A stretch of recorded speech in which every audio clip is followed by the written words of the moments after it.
போதும் 2 மணி நேரம் தாங்குற சட்னி கூட 10 மணி நேரம் தாங்கும். இன்ஸ்டாகிராமை ஓப்பன் பண்ணாலே பிரீத்தியோட நியூ லான்ச் மிக்ஸி பற்றி தான் வந்துட்டு இருக்கு. இதில் சட்னி அரைக்கும் போது 12 மணி நேரம் வரைக்கும் கூட ஃப்ரெஷ்ஷாக இருக்குன்னு சொல்கிறாங்க.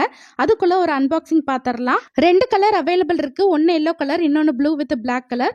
ஒரு மிக்ஸி கூட ஒரு சின்ன ஜார், பெரிய jar, juicer jar, 2 storage containers கூடவே ஃப்ரெஷ்னஸ் லாக் பம்பும் வந்துடும். இப்போ மிக்ஸி ஜாரில் சட்னிக்கு தேவையான எல்லாத்தையும் ஆட் பண்ணிட்டு இந்த ஃப்ரெஷ்னஸ் லாக் பம்பை மிக்ஸி கூட கனெக்ட் பண்ணிட்டு மூடியில் ஃபிக்ஸ் பண்ணிக்கோங்க. இப்போ ஃப்ரெஷ்னஸ் லாக் மோட் ஆன் பண்ணிட்டு மேலே இருக்கிற பவர் பட்டனை ப்ரெஸ் பண்ணிங்கன்னா இதில் இருக்கிற ஏர் எல்லாத்தையும் சக் பண்ணி எடுத்துரும். இப்போ லைட் பிளிங்க் ஆகிறது நின்னோடனே இதை ரிமூவ் பண்ணிட்டு நார்மலா சட்னி அரைக்கிற மாதிரி அரைச்சிக்கோங்க. இப்போ சட்னி ஓபன் பண்றதுக்கு முன்னாடி ஏரை ரிலீஸ் பண்ணிட்டு அதுக்கப்புறம் ஓபன் பண்ணுங்க. இப்போ சட்னி வந்து சூப்பரா ரெடி ஆயிடுச்சு.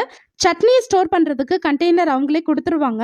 ஃபுட் சயின்ஸ் டெக்னாலஜி மூலயமா இந்த பம்பை யூஸ் பண்ணி ஏரை ஃபுல்லாக ரிமூவ் பண்ணுறதுனால ஆக்சிடேஷன் ப்ராசஸ் வந்து நடக்காமல் இருக்குது. அதனால சட்னியும் பார்த்தீங்கன்னா ரொம்ப நேரத்துக்கு ஃப்ரெஷ்ஷாக இருக்குது. காலையில் 10 மணிக்கெலாம் இந்த சட்னி ரெடி பண்ணி வச்சுட்டேன். இப்போ நைட் 8 மணிக்கு மேலே ஆயிடுச்சு. இப்போ இதை ஓப்பன் பண்ணி பார்க்கலாம். ஃபர்ஸ்ட் இந்த மாதிரி ஏரை ரிமூவ் பண்ணிவிட்டு அதுக்கப்புறம் ஓப்பன் பண்ணுங்க. நான் காலையில் அரைச்ச மாதிரியே அதே ஃப்ரெஷ்னஸோடு இருக்குது. டேஸ்ட்டும் பார்த்தீங்கன்னா கொஞ்சம் கூட மாறாமல் இப்போ அரைச்ச சட்னி மாதிரியே இருந்தது.